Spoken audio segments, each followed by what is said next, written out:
So hey guys, welcome back to the channel. In today's tutorial I'll show you how to mute message on Messenger. So let's get started.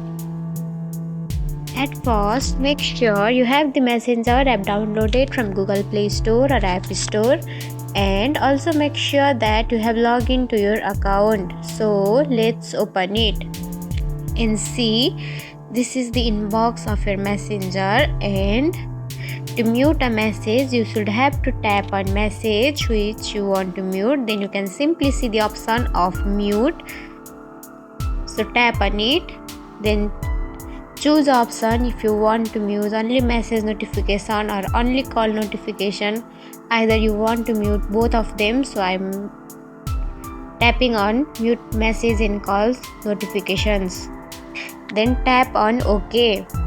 Then you can see the time for how much time you want to mute this chat. So I'm tapping on until I change it.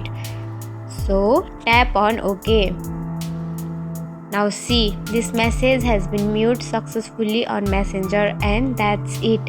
If you found this tutorial helpful, don't forget to like, comment, share, subscribe, and also hit the bell icon for more easy tutorials. I'll see you in the next video. Till then, bye bye, take care, have a great day.